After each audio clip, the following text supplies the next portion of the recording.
Bismillahirrahmanirrahim. Assalamualaikum warahmatullahi wabarakatuh. Alhamdulillahirrabbilalamin. Wassalatu wassalamu ala ashrafil anbiya wal mursalin wa ala alihi wa sahbihi ajma'in. Amma ba'd. Mungkin yang saya hormati Ustazah Nur Fadilah binti Abdul Rahman, kemudian rakan-rakan yang dikasihi Allah SWT sekalian. Okay, pada hari ini saya akan membentangkan tajuk tugasan saya, iaitu dengki dan juga akhlak pribadi seorang ahli tasawuf, iaitu Ma'ruf Al-Karhi. Sebelum tu, nama saya Muhammad Ali Faikal bin Hisham, nombor metrik I1910362. Okey, seterusnya kita pergi kepada pendahuluan. Pertama, pada kali ini kita akan membincangkan tajuk berkaitan dengan dengki dan juga kepribadian ahli tasawuf. Kemudian saya akan merungkaikan apa yang dalam pendahuluan ini, apa serba sedikit tentang tajuk itu. Yang pertama iaitu hasad dengki. Ini merupakan hasil daripada sifat dendam yang terkutuk dan tercela. Kemudian hasad dengki juga itu sendiri akan menghasilkan berbagai sifat terkutuk dan tercela sehingga sukar dihuraikan satu persatu kerana terlalu banyak. Sabda Rasulullah sallallahu alaihi wasallam maksudnya, janganlah kamu berdengki-dengkian, memutuskan hubungan persaudaraan, benci-membenci, membelakangi musuh, dan jadilah kamu semua hamba Allah yang bersaudara, sebagaimana yang diperintahkan Allah SWT kepada kamu semua. Hadis ini diriwayatkan oleh hadis Abu Daud dan juga Ibnu Majah. Dalam hadis ini kita dapat sedikit bahawa Rasulullah SAW sendiri menyatakan, janganlah kamu berdengki-dengkian, memutuskan hubungan persaudaraan. Kerana daripada sifat hasad dengki ini akan wujudnya lah satu sifat mazmumah yang boleh menyebabkan kita ini sampai putus hubungan persaudaraan. Kemudian terus kita pergi kepada kedua, iaitu berkaitan dengan kepribadian salah seorang ahli tasawuf, iaitu Ma'ruf Al-Karhi. Serba sedikit dalam pendahuluan ini, beliau telah menambah hasil perolehan jiwa dari cinta yang telah ditemukan oleh Rabi'atul Adawiyah. Setelah itu juga, Ma'ruf Al-Karhi ini dia dipandang oleh para peneliti tasawuf sebagai tokoh yang penting yang merupakan pengembang dalam ilmu tasawuf. Kemudian, kalau dahulu ilmu tasawuf ini hanya mengajar tentang ajaran zuhud dan tekun beribadah untuk memperoleh keredaan Allah SWT semata-mata. Namun setelah kemunculan beliau, ilmu tasawuf sedikit sebanyak berlakunya penambahan ilmu, iaitu dikenali sebagai ilmu ma'rifah. Okay, kalau kita nak tahu apa itu ilmu ma'rifah, lepas ni kita akan cerita lebih detail berkenaan dengan Ma'ruf Al-Karhi. Kemudian seterusnya kita pergi kepada bab 1, iaitu dengki. Yang pertama, hasad. Hasad ni berasal daripada perkataan Arab yang bermaksud dengki. Okey, lebih jelas lagi, hasad dengki ni merupakan perkataan yang sama, iaitu digabungkan menjadi hasad dengki dalam bahasa Arab kita. Okey, hasad dengki ni dia membawa maksud perasaan inginkan nikmat, kelebihan, kebolehan ataupun keistimewaan yang ada pada orang lain terhapus. Okey, kalau kita tengok daripada maksud di sini, maksudnya dia kata hasad dengki ni merupakan sifat kita ni melihat kepada bila orang tu dapat nikmat, orang tu dapat kelebihan yang tidak boleh kita lakukan, mula perasaan hasad dengki dan dihasuti oleh syaitan. Kemudian dalilnya Nabi SAW bersabda ialah iyyakum wal hasad fa innal hasada ya'kulu hasanatika ma ta'kulun narul khatab. Maksudnya, hendaklah kalian menjauhi sifat hasad dengki kerana ia menghapuskan kebaikan seperti mana api menghanguskan kayu. Kalau kita tengok sini, perumpamaan yang Nabi Muhammad SAW menyatakan sini seperti api yang menghanguskan kayu. Kita contoh kebakaran yang berlaku dalam satu rumah. Tengok berapa minit atau beberapa minit sahaja boleh menghancurkan satu rumah itu. Itulah ibaratnya orang yang punya hasad dengki ni, maksudnya kebaikan yang boleh dihapuskan seperti api menghanguskan kayu. Ini Sunan Abi Daud. Kemudian kita pergi kepada ciri-ciri orang yang dengki. Kita ambil daripada menurut Islam, iaitu pendapat Imam Al-Ghazali. Yang pertama, beliau menyatakan ialah menginginkan agar kenikmatan atau kelebihan lenyap daripada orang lain dan mengharapkan agar kenikmatan itu berpindah kepadanya. Kemudian yang kedua ialah menginginkan agar kelebihan yang dimiliki orang lain itu lenyap meskipun dia sendiri tidak dapat memilikinya disebabkan kekurangan pada diri dia sendiri. Kemudian yang terakhir iaitu merasa sakit apabila orang lain melebihinya walaupun dia tidak berbuat sesuatu untuk menjatuhkannya.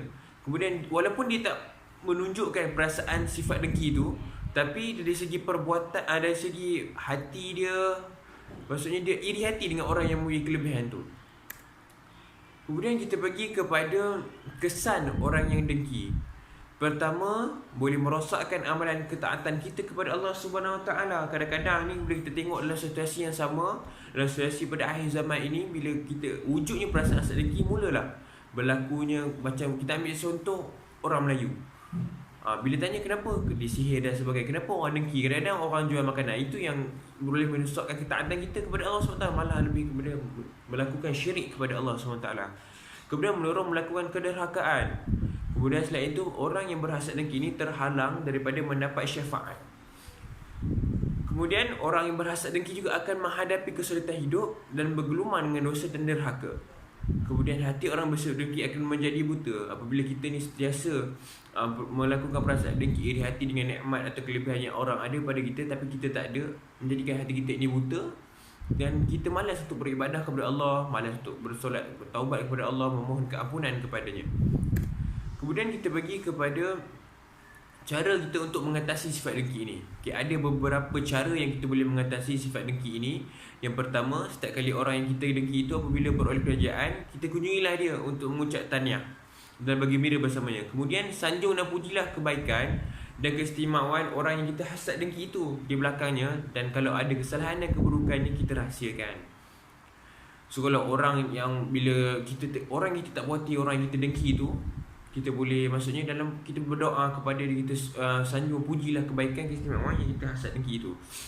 Tapi bukan dekat depan orang itu, nanti orang tu riak di belakangnya, maksud kita cerita orang lain.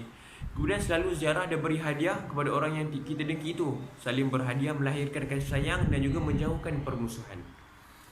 Kemudian kalau ada orang cuba menyentuh orang yang kita dengki itu, kita pertahankan dia. Kita cuba-cuba. Dalam pertama kita boleh ambil konsep ni, kita cuba untuk mempertahankan dia. Kerana apabila kita mula-mula tu kita tak ikhlas pun, kita saja nak buat-buat, macam kita beribadah kepada Allah.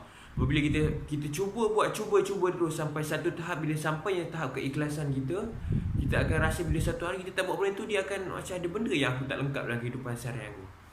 Kemudian yang terakhir, cara yang paling, kalau kita dah tak mampu nak buat cara terakhir yang kita boleh buat ialah berdoa selalu kepada Allah SWT agar memudahkan kita mengubat penyakit dengki, iaitu penyakit hati kita pada hari ini. Kemudian kita pergi kepada bab yang kedua, iaitu Ma'ruf Al-Karhi. Siapa Ma'ruf Al-Karhi ini? Nama lengkapnya adalah Ma'ruf bin Faizan Abdul Mahfuz Al-Ibid bin Firuz Al-Karhi. Beliau ni lama menetap di Baghdad, Iraq, dan beliau berasal dari Persia, Iran. Beliau wafat pada tahun 200 Hijrah bersamaan dengan 815 Masihi. Kemudian kenapa dia panggil gelaran Al-Karhi ataupun gelaran Al-Karhi? Kerana gelaran ini merupakan nama sebuah tempat daerah di Iraq Timur, iaitu nama sebuah pemukiman di kota Baghdad. Kemudian menurut pakar sejarah, kedua orang tuanya memeluk agama Kristian dan menurut lain juga menganut agama Sabiah. Kemudian kita pergi kepada pendidikan. Untuk maklumat semua, Ma'ruf Al-Karhi ini kita agak susah sikit untuk mengenali berkaitan dengan kitab-kitab dia. Cuma kita dapat apa itu sumbangan dia serba sedikit atau pendidikan yang kita ni.